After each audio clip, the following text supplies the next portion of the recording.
lovers, and welcome to the Liberty Mike podcast, broadcasting from an undisclosed location in the heart of Dixie. I am Michael, and I'm here with Liberty Larry. How's it going? Doing all right. Welcome back. Yeah, all is well. Yeah. Glad to be back. It's 6 o'clock, and all is well. Yeah. So what you think of this drink that you're drinking on? It is the best rum I've ever had. Well, I'm glad I could supply you with the best rum you've ever had. Yeah. It is not over sweet, which is a problem that I generally have with rum. Yeah. And it's a little more complex than what I expect out of rum. Yeah.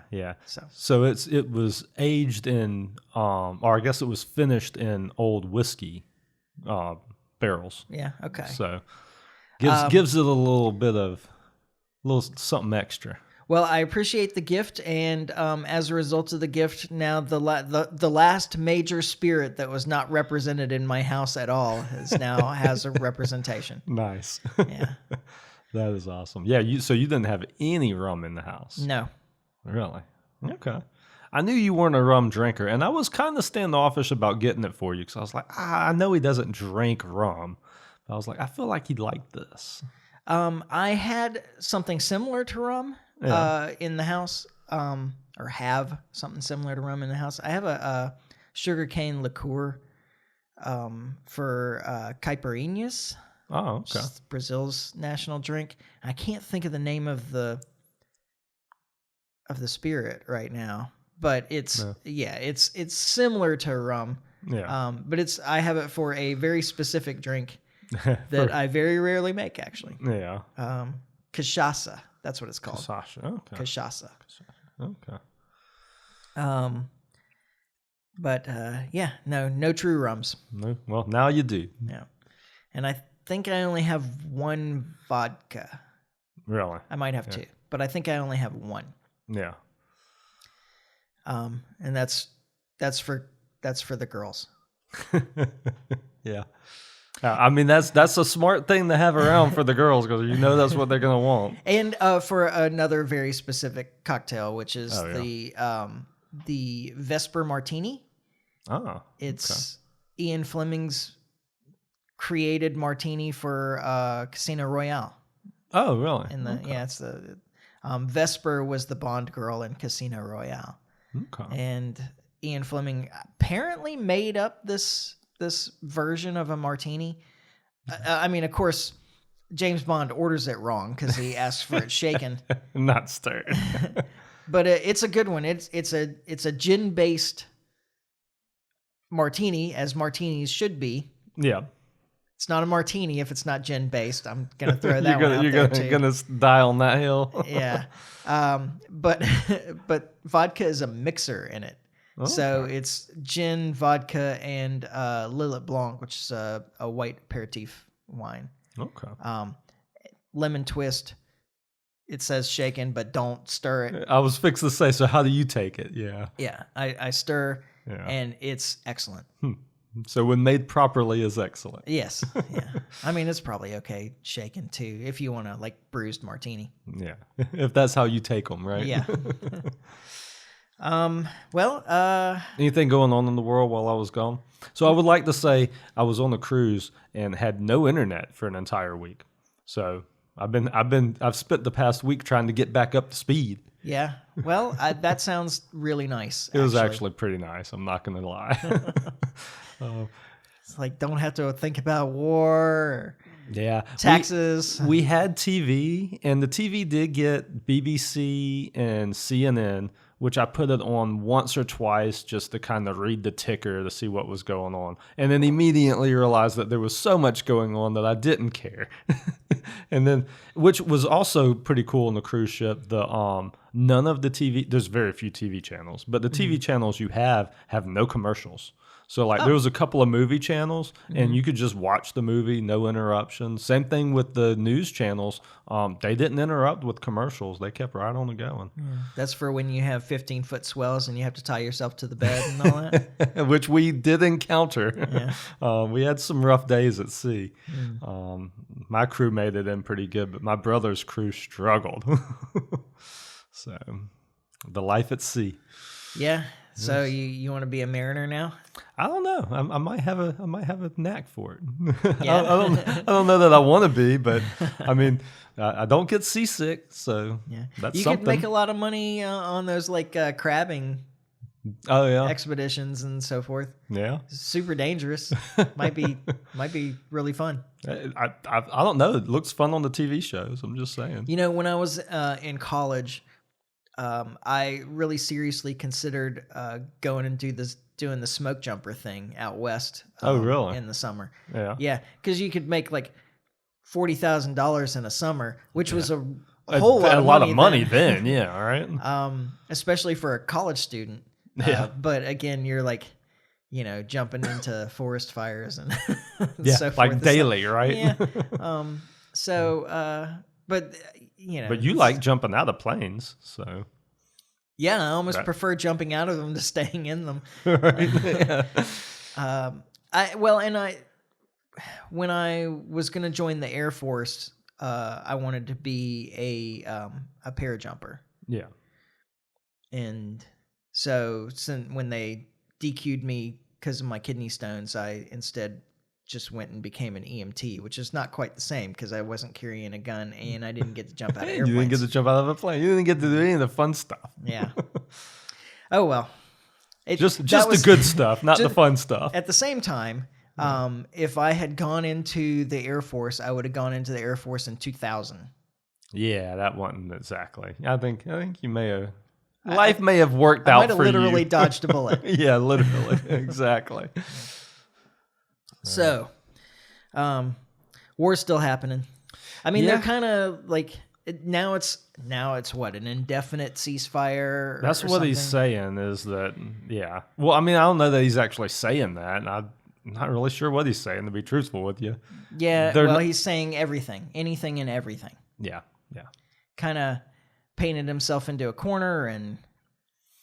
I guess he re-threatened bridge and power plant day. Yeah. Like, yeah. Well, like, it didn't work the first time, man. Like, what makes you think it's going to work now? My concern with it is that a lot of the surrogates are out there talking about escalate to de-escalate, using that expression. Yeah, and that seems like exactly the kind of thing that Trump would kind of, I don't want to say fall for, but like... think would work. Yeah. And also because it gives him like, this big last hurrah, like, we do something big and amazing and exciting and the best ever. And then, then we roll things back and the war's over and, Yeah. But I don't think, like, Iran has been constantly just responding. Yeah. To whatever we do. Yeah. Or Israel does. Yeah. So if you try and one big last hurrah, they're going to have one too. And then you're not the last guy to do something and it looks like you lost. And that's how these things escalate. Like that's how you end up in a forever situation. Mm-hmm. Like, Yeah. So we'll see. Maybe, just kind of try and distract us until it goes away. I don't know. Yeah. We may as well talk about the executive order. The what was it called? Accelerating medical treatment for serious mental illness. Executive order, which I got a kick out of Bridget Fedesi talking about it, and she said it's like sorry about the war, America. Here's some drugs. Right. Well, I think we're going to see a lot more of that type of thing as we head into the midterms. Mm-hmm. I think this war is going to persist, but whether it does or not, he's going to start throwing stuff at us to try to distract from this. Yeah. I think checks is going to be another big one that comes down the pipe. Probably not till a little closer to like maybe after the primaries. Okay.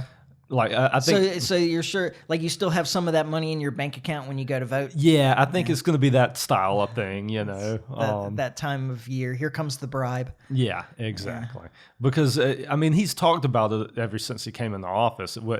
He's given it different titles. It's been like a tariff rebate or a Doge rebate or he keeps teasing it. He's going to do it. And that's all it's going to be. Is it's like, please vote for me. I gave you some money. Like, yeah. Well, that seems to be effective. yeah. So. And I look at this. I mean, I don't know. It would be nice for him to do some. I mean, not giving checks away. I don't look at that as a positive thing. But it would be nice for him to do some positive stuff. Yeah, and this is a good one. I'm on board with this. What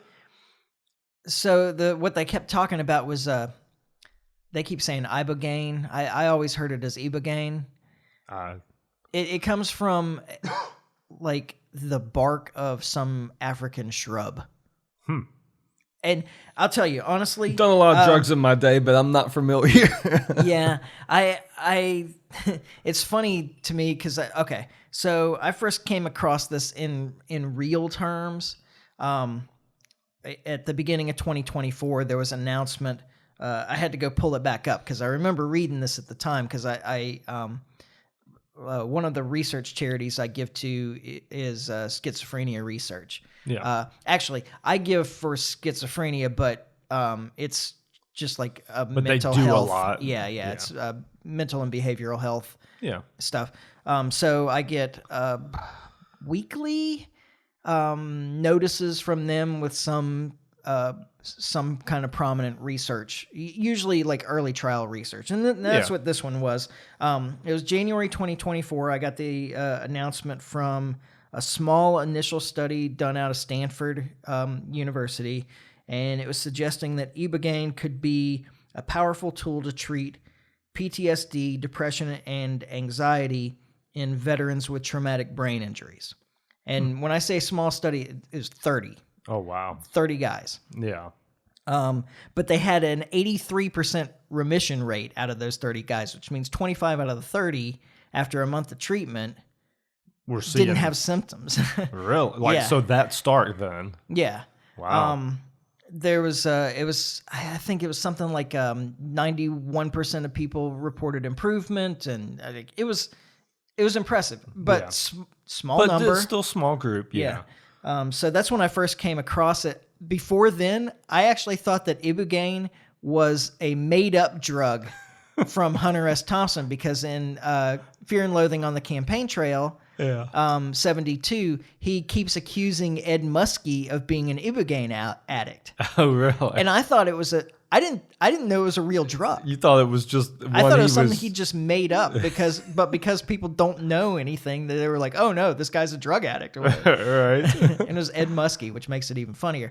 Yeah. But so when I came across this study, when this study was sent to me by BBRT, I was like, I had no idea it was a real drug. You had to go find out. Oh, I had to go look it up after that. Like, where does this even come from, et cetera. But anyway, this is the one that they're talking about the most. Maybe it's because of studies like this that have shown like real significant improvements in people using it. But it essentially says that anything that has, it's a particular designation. It's like a breakthrough therapy designation or something like that. I forget the exact terminology, but what it does is it opens up funding for further research and tries to accelerate, I guess, since that's in the title of the thing. Accelerate research into these things. And I looked up some of the other stuff that it has been classified as breakthrough therapy.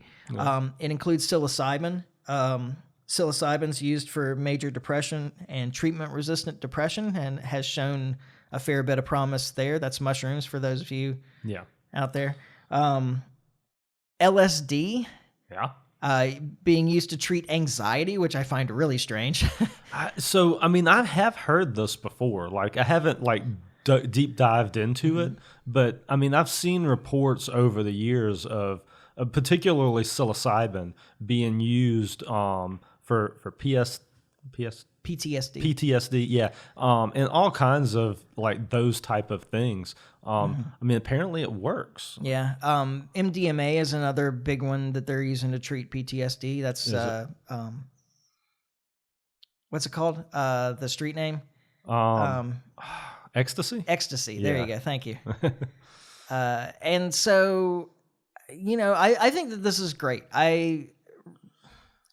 Well, It's frustrating to have drugs put on a schedule and then preventing people from looking for therapeutic, like positive benefits from these drugs. yeah, especially like it's not like these drugs are new anyway. I mean, people's been taking these drugs for hundreds of years. Like it's not.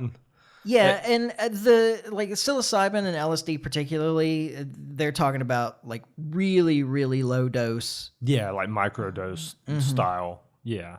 Yeah, just enough to get the edge off, not enough to actually Start like hallucinating or yeah, anything. seeing stuff. Yeah.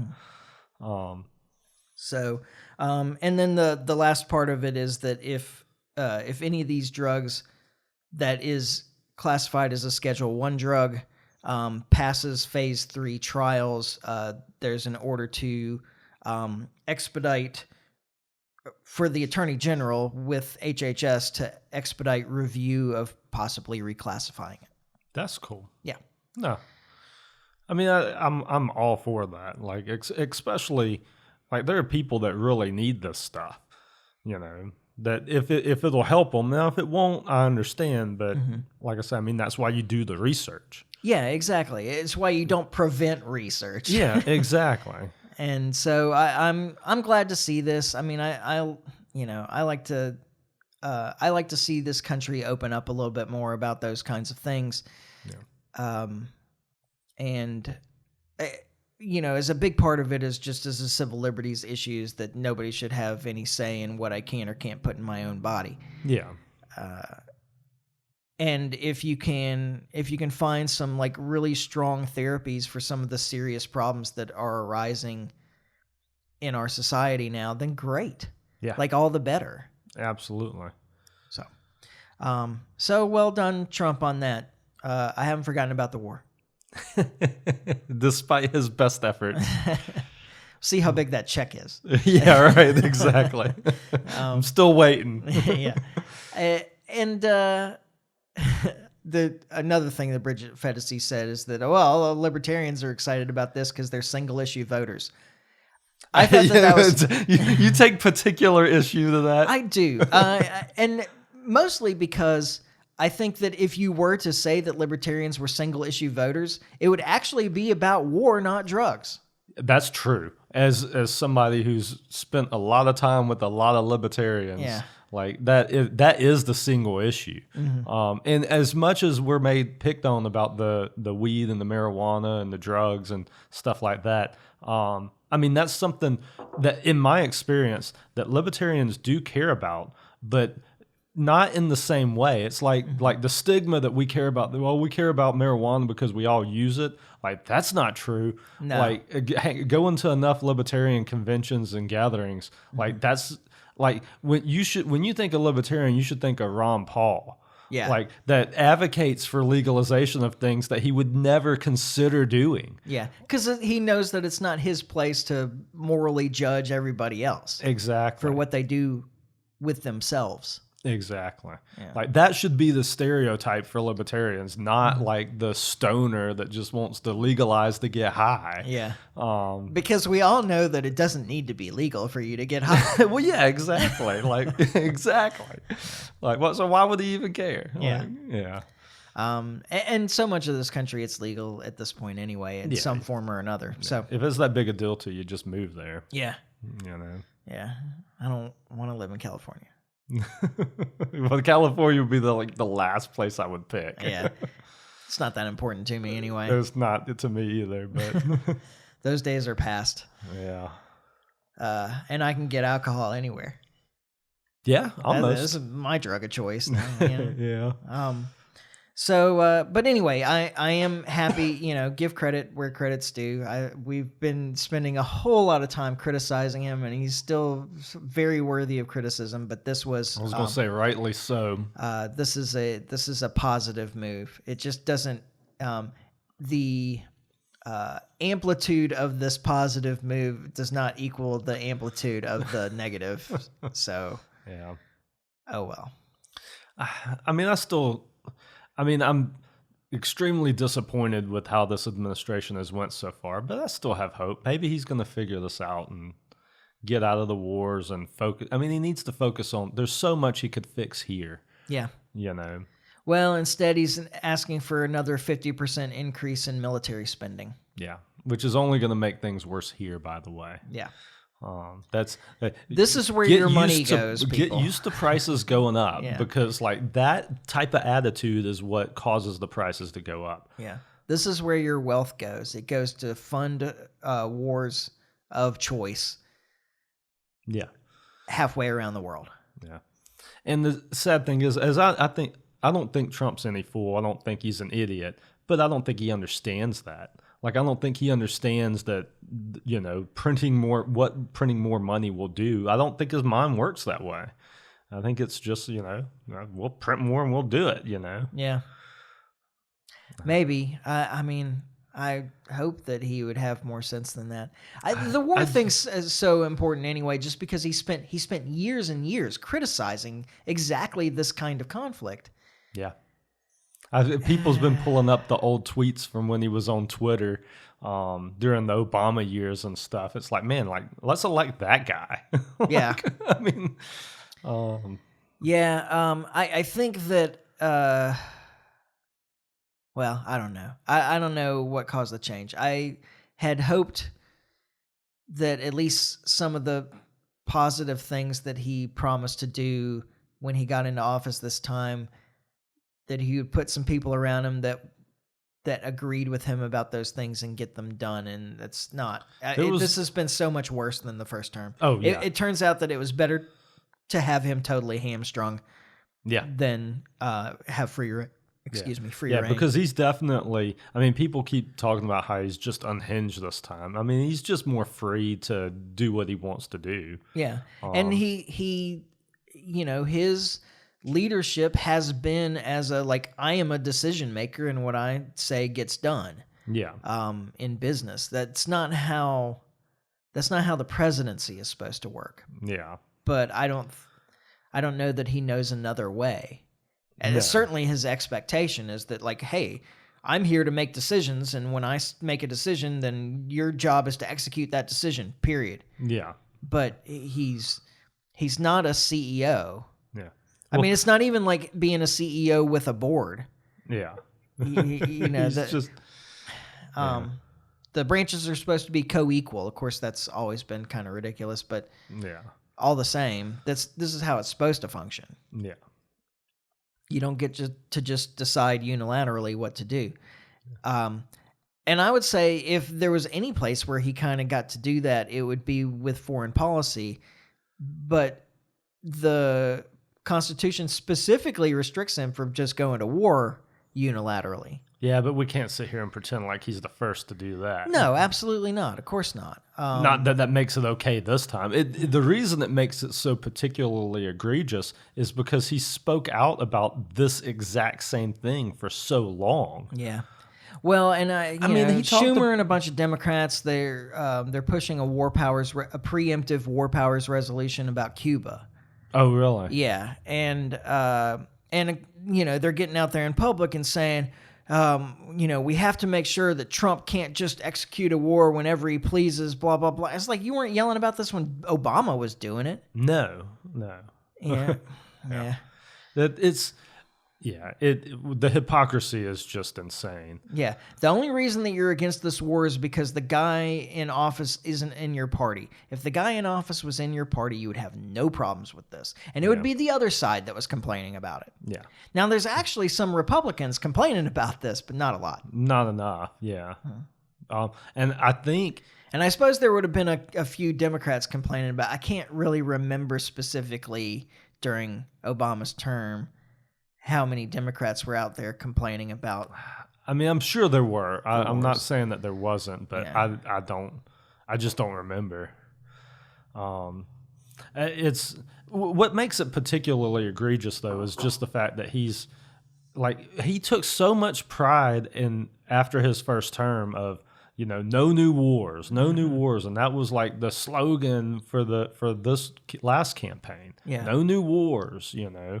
It boggles my mind that he's been so willing to just engage that way. Yeah. I think everybody who listens to this podcast regularly knows that I think Woodrow Wilson is the worst president in history. Yeah. And Trump's doing the same thing. Woodrow Wilson going into his second term, his slogan was he kept us out of war. Yeah. And then immediately entered World War I in his second term. Yeah, exactly. Yeah. I don't know.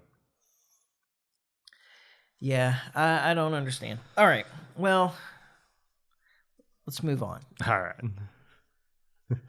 It's funny we keep drifting back to the war. Well, it's because it's my single issue.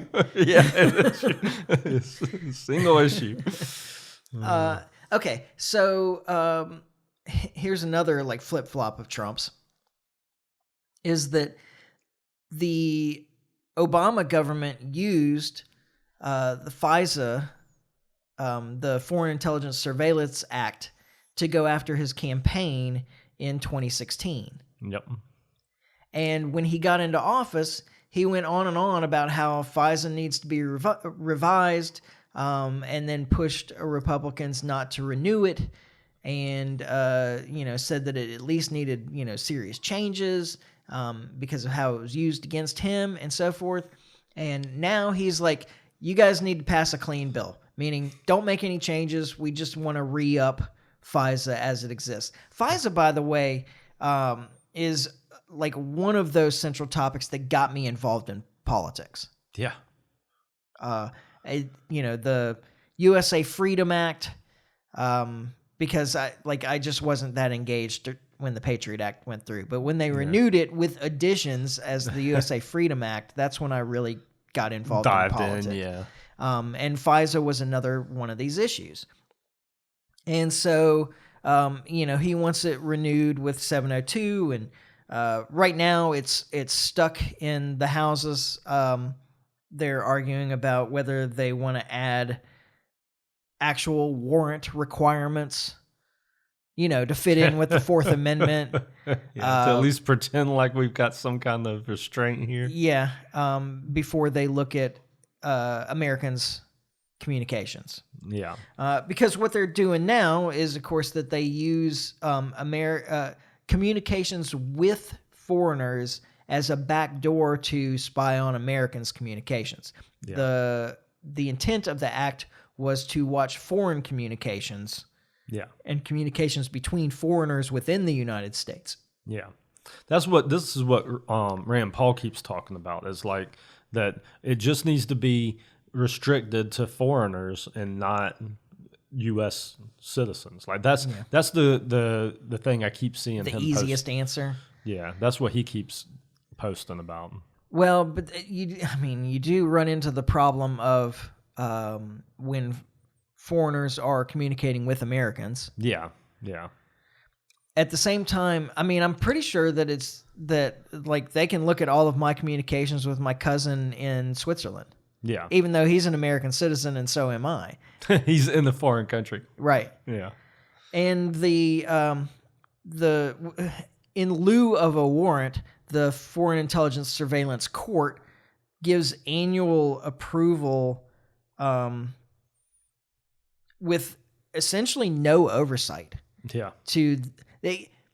The government gives approval to itself on an annual basis to surveil anybody they want without anybody looking at what they're doing. Yeah, that makes sense. Yeah. Now there's a couple of Supreme Court cases that are kind of relevant to this, beyond just, of course, the Constitution. Right. that restricts this. But you could say maybe like, oh, okay, well, there's all this bulk data. Yeah. When the Fourth Amendment was written, they're talking about like literally handwritten letters Materials, and so forth. Yeah. So it's not the same thing. But in 2018, there was the Carpenter case at the Supreme Court. And the Supreme Court said that acquisition of cell site location records, which is completely impersonal. Yeah. Well, I'll explain why that's not true either. But yeah, I was going to say there's still track. I mean, they're still pinging your towers, right? Yeah. Cell site location records, which is essentially meaning that they could look at the pings. Yeah. Every time your phone connects, it pings a tower, and so they can use that to identify locations. You were in a certain area. Yeah. And so, but this is bulk data collection of cell site location records. But they opined, I'm really going out of my way not to say ruled, because I think that's a mistake in how we understand the Supreme Court. That's a misrepresentation. Yes. They opined that is still a Fourth Amendment search and requires a warrant. That the bulk records does not negate the Fourth Amendment. I mean, it shouldn't. That's still your personal information. Right. Yeah. And there should be a reasonable expectation of privacy when you're communicating privately with someone. Yeah. Yeah. All right. Come on. Now, the Foreign Intelligence Surveillance Court is a secret court. Yeah. Like, we don't know who's on it. It hears only the state, just like a grand jury. Oh, really? Like, so it doesn't hear the defense? Right. Yeah. It hears only the state. It approves greater than 90% of the cases of the requests brought to it. Yeah. And in another Supreme Court decision, it was Clapper versus Amnesty International. The Supreme Court ruled that the plaintiffs, which included journalists and the Amnesty International, human rights organizations, etc., that the plaintiffs had no standing because they could not prove injury. All right, and at first that sounds reasonable, right? They're saying, well, you can't prove that you were actually harmed by this. But what the Supreme Court was actually saying is not that you can't prove that you were harmed by this, it's that you can't prove that you were being surveilled. Yeah. Because the court and the whole thing is secret. Yeah. That the only way that you could prove that you had suffered an injury as a result of them surveilling you is if they admit to their illegal surveillance.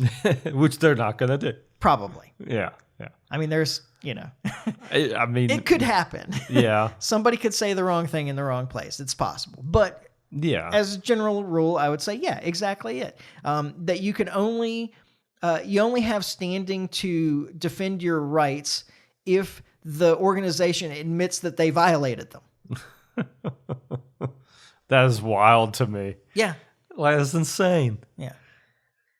So that's kind of where we are right now. And Trump wants them to just re-up this thing again and give incredible, really powerful surveillance powers to the state in secret. And the reason is because this benefits him now that he sits in the seat. Yeah. Because now he can play Obama in the next election, and if there's a candidate that they don't like, they can do the same things that Trump had done to him. He can do to somebody else. Yeah. And then the next administration can do that too, and the next administration, and on and on. I mean, it goes on and on and on. But he sits in the seat right now, Mm-hmm. I mean, why would you want to give up that power? That's how he's looking at it, is why would I want to give this power up? Yeah. My people are in all of these positions. Why would you want to do that? Because you have some integrity. Oh, yeah, but look at me. I know. If anybody has demonstrated that they have no integrity at all, it's this man. Yeah. And I don't hate him for it. It's just who he is. I don't like it, but what are you going to do? Yeah, it just seems typical politician to me. Exactly. I mean, I'm not. Very few of them have any integrity. Mm-hmm. It's what benefits me right now. Hey, maybe he could use it along with the bribes in the midterm elections. Yeah, maybe. There's something close somewhere. Yeah.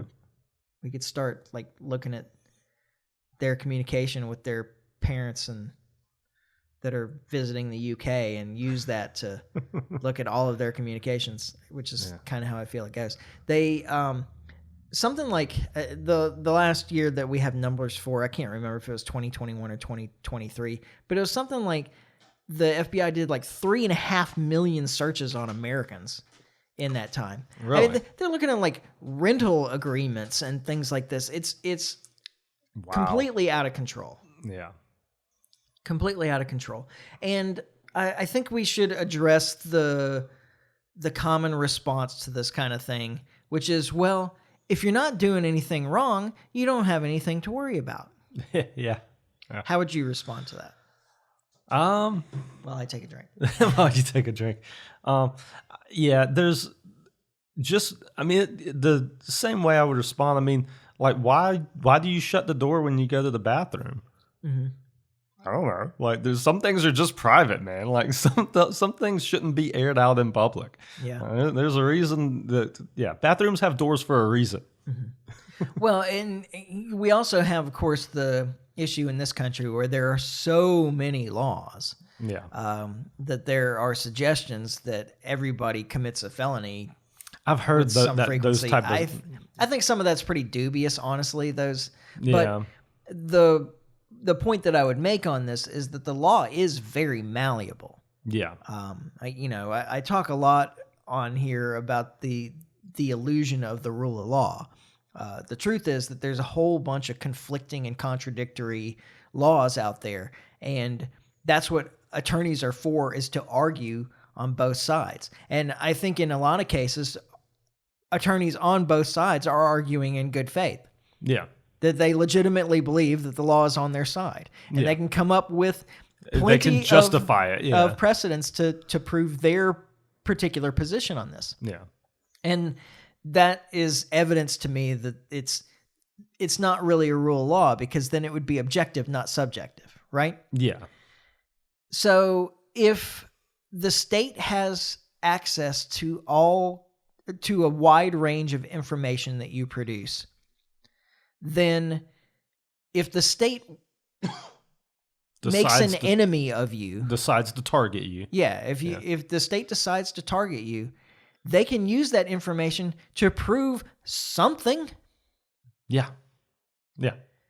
And then beyond that, there's if anybody should understand that, it should be Trump. Yeah. With all of those court cases when he was out of office, that was just that. What was the term that they used? Lawfare? Yeah. That's not what you were going for? That's not what I was going for. No.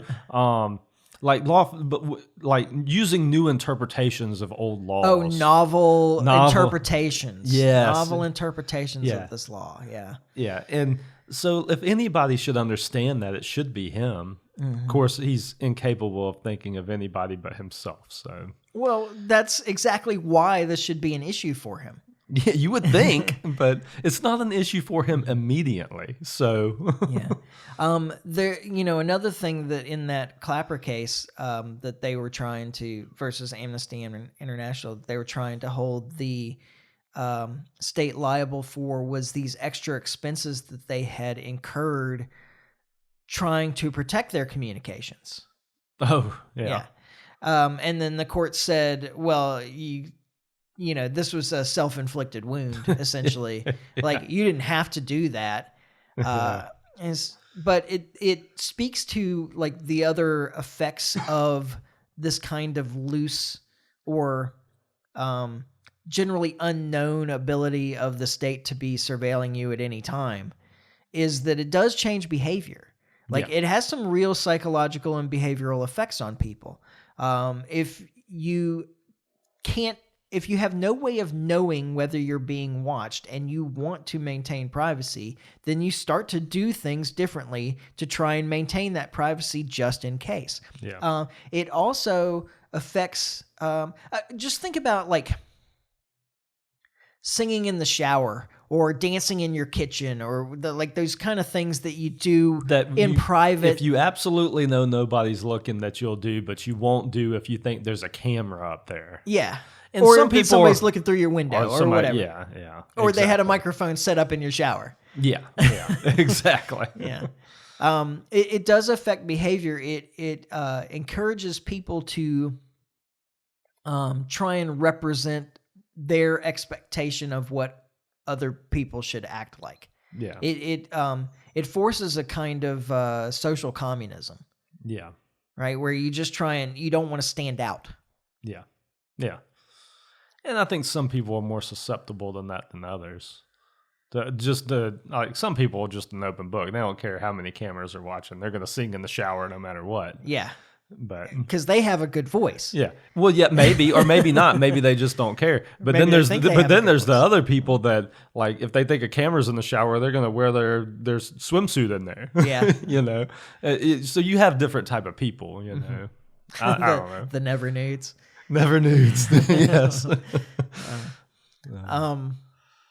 Yeah, so it does have an impact, and it can be just an additional stressor or anxiety. Hey, maybe that's why we're having all these high stress, anxiety ridden culture at this point, is because everybody thinks they might be being watched by the state at any moment. And a lot of and times they might they're be not targeted. wrong. Yeah, they're not wrong. Like, you know. Yeah. I mean, they're definitely listening to everything. I mean, it's definitely being captured and kept. Whether anybody's listening to it or not is another question. Yeah. But all of your communications are kept. What was the thing? It was something that you and I talked about, and then suddenly it was the aliens thing. Oh, yeah.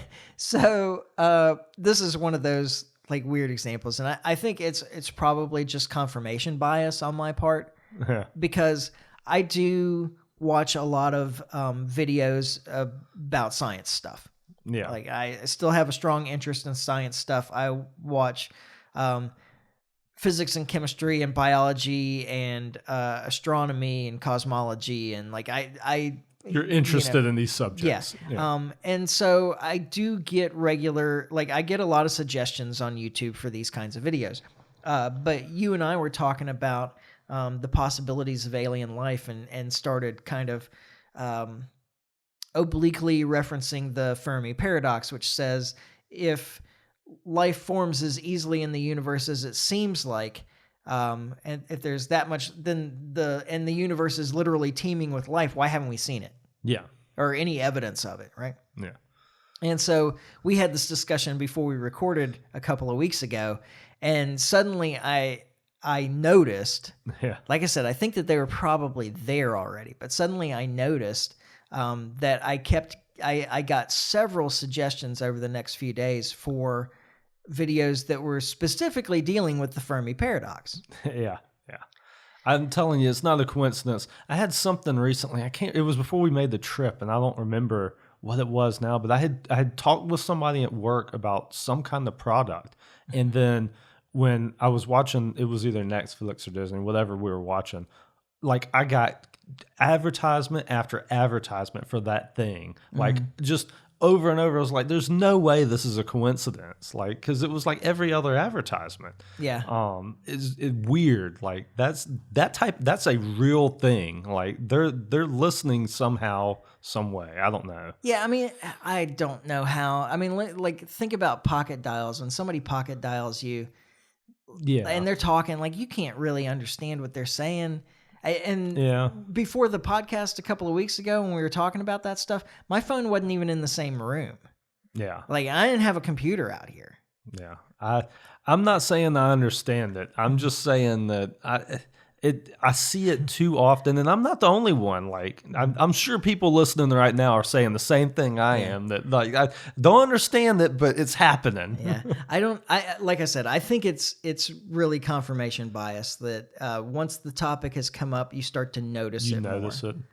I mean, that is a real thing as far as vehicles go. So yeah, I didn't notice how many Teslas were on the road until I was driving one. Yeah. Well, in every car I've bought, as soon as I buy a car, or even if I'm shopping for like a certain car, like for a while, I never bought one, but I was looking at Jeep Cherokees. Yeah. Man, there's Jeep Cherokees everywhere. Yeah. So are a lot of examples like that.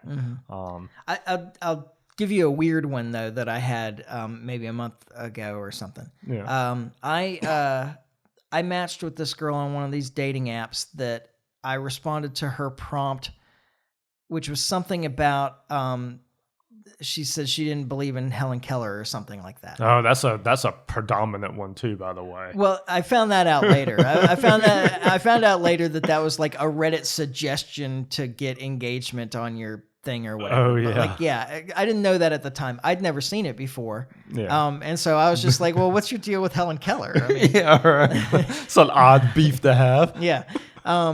And she was like, well, I don't think she's real. And I was like, not real like Paul Bunyan or not real like Johnny Appleseed, right? Yeah. Like, because these are very different things. Like Paul Bunyan is this completely mythological folk hero. Johnny Appleseed was an actual guy, but probably got credit for a lot more than he really did. You know? Yeah. There's no way he planted all those seeds, right? Maybe just a quarter of them. And so, yeah, at least like I think maybe his reputation is exaggerated a little bit. That's right? fair.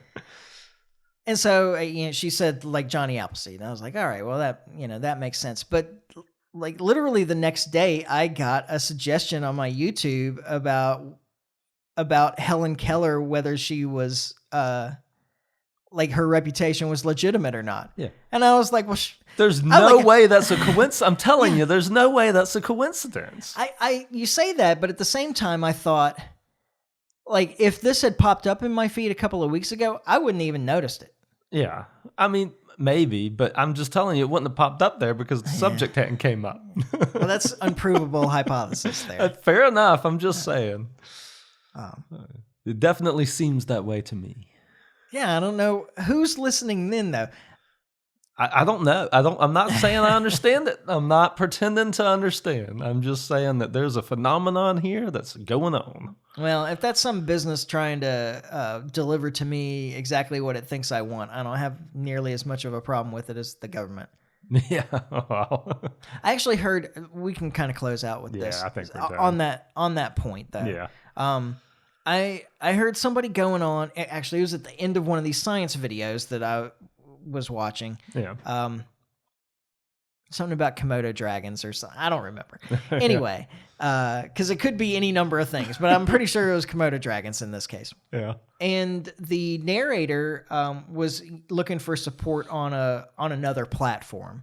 Yeah. Where they also host content, because the other platform doesn't have the same kind of restrictions as YouTube. So a problem that they've run into is that when they're covering predators, YouTube will demonetize their videos if they show predatory behavior. I know, it's just absurd. I believe it. It's crazy. So they also do unedited videos. Like essentially what you get on YouTube is an edited version of an unedited video that they put on this other platform. They're trying to get support for this other platform. Yeah. Makes sense. And they went on about how like the platform doesn't take any VC money and so forth. And so especially if you're trying to free yourself from these big corporations that rule our lives completely. It's like, what are you talking about? Yeah. There's no corporations that rule your life. If there is any corporation that rules your life, they are using the government to do it. Yeah. No corporation can do anything to you. It's because you're allowing it. Oh, well, yeah, that's a possibility too. I mean, I just assumed McDonald's rules my life. I go there every day. I thought you would have said Starbucks, but okay. Well, I'm just making an example. Yeah. That one hits a little too close to home, Mike. Oh, sorry. You were making stuff up. I didn't realize. It was just but that's the mythical example. I get it. But yeah, I mean, if you choose to let a corporation rule your life, it can. Like, but this is like one of those things that you hear people say all the time, and I feel like they're not stopping and thinking about it. Yeah. And they probably, when they say that kind of thing, they probably even mean that this corporation has lobbied the government with all its money. Yeah. To get the government to give it something that forces you to interact with it regularly. Yeah, and the problem is that they want to take that anger out on the corporation and not the government. Yeah. The corporation couldn't have done that without the government. Yeah, yeah. You gotta go to the source. And I think that's so many times people, like, that's something that libertarians, I feel like, understand that your average person just doesn't, is like you got to go to the source, which is the government. Like, it's not the corporation. I mean, it's bad that the corporation's doing that. Yeah, but the corporation has no authority to force you to do anything. Exactly. Not without the government supporting it. Exactly. Government's the one that's actually exercising authority. Yeah, exactly. Yeah. I think that falls into the category. I was thinking the other day that I come across these people that talk about stuff, and I'm like, man, they just don't know a damn thing about politics. Yeah. And then I realized, it's like, no, they don't know a damn thing about economics, and that results in their stupid politics. Yeah. Yeah. Because that's almost always what the complaint is. Like the core complaint is almost always something economic, but that they either are trying to use the government to solve the problem, or they're blaming the wrong entity instead of the government, or whatever. Yeah. That the core of almost all bad politics is bad economics. Well, I mean, do they even teach economics in school anymore? It was like a semester course when I was in high school. I was going to say, I remember, I know when I was in school the same way. It wasn't like a full thing. It was. Yeah. Yeah. I don't think that you get any real economics until you get to college. Yeah. And even like I say, the little semester thing that we did, it wasn't, I mean, that's not where I learned economics. Yeah. I'll put it that way. I had Dr. Benton White for my economics class in high school, and it was awesome. Oh, yeah? I loved it. Yeah. I thought it was great. He was good. I had Mr. Lucci, who a lot of people that went to Daphne would be like, oh, Mr. Lucci. I thought he was a good teacher. He was just a bad administrator. He actually was good at the job of teaching, but he was a little too authoritarian in the other aspects of his job. Oh, well, what a very libertarian thing to say. Yeah, he was not a libertarian. Yeah. All right, well, let's go ahead and wrap it up. Welcome back. I'm back. I'm glad to be back. I'm glad you didn't drown. Back on dry land. Or get arrested in some foreign country, or... Yeah, that's always a worry. Terrible things that could happen. Yeah. Glad this ship didn't sink. Yeah, me too. That doesn't happen as often as you think. Yeah. I looked into it. Yeah. While you were gone, I got prompted with a video on YouTube of problems at sea. Oh, yeah. And one of them was a video of a large cruise liner going bow first into a wave that must have been 60 or 80 feet high. Oh, wow. That it almost buried the ship, but the ship is so big. Just so massive. Like, it could withstand it. Yeah. But probably only because it was going bow first. If it had been side to... it would have flipped it. Yeah. That's wild. Whew. It was unreal. I went back and looked at it a few times because I was like, is that AI? It's like, is that, but I have read about waves. I mean, it can happen. Yeah. That big. So, and it looked like, it looked like a bad storm wherever they were. Yeah. But it was, that was kind of terrifying. It the wave almost covered the ship all the way over the top. like parting the bow sea. went through it. Yeah. Wow. Glad I wasn't on that ship. Yeah, that you might have gotten sick. Yeah, maybe. I don't know. I did all right with the situations we were in. But. And if you didn't get sick, you'd have gotten terrified, I think. Yeah. I would have. Well, so what I came up with, because we have one really rough day at sea. And when we first got on the boat, I was reserved about drinking. So I was like, I don't know how the motion of the ship's going to affect me. I don't want to make anything worse. But by the time we hit the really rough stuff, I was pretty comfortable with all of that. And my conclusion was to start drinking because that'll calm me down, because my fear was the ship sinking, not like the motion. The motion wasn't bothering me. Yeah. But after a few drinks, you're kind of like, well, if the ship sinks, I'll get to visit the lifeboats. That could be fun too. Be like a little adventure. Little adventure. Yeah. Until you look at the lifeboats and see how small they are, and they're supposed to hold 150 people. It's like, well, that doesn't sound like an adventure I want to go on. Yeah. So I've never been on a cruise. Well, it's fun. I recommend it. I did. I have not had a problem with seasickness except for once. Yeah. And my dad and my brother and I went to Alaska. We were halibut fishing, and it was the day that we got there. So I hadn't had anything to eat. Yeah. All I'd had was some whiskey, actually. Hadn't had anything to eat, and we were on a boat that was maybe 35 feet long. Okay. Yeah. And we were in like 6 to 8 foot swells. Oh, wow. And it was just like up, tossing down, you. up, down. And I remember standing at the stern, like staring as far out as I could, just like looking at the horizon, just trying focusing not to get on sick. it. Yeah. And I didn't get sick, but it was It was a uncomfortable. close call. Yeah, it was uncomfortable. I was ready to get off that boat. Oh, I preferred the salmon fishing. I was the only one of the three of us that preferred the salmon fishing. Oh, but really? Yeah. I preferred the salmon fishing. It was more fun. I hear you. More like skill based. Oh, yeah. Halibut, you just kind of drop the bait down right until it gets to the bottom, and then you reel it up a little bit, and then you wait 5 minutes. And by then you have a fish. Yeah, pretty much. Salmon, you don't even put bait. Yeah.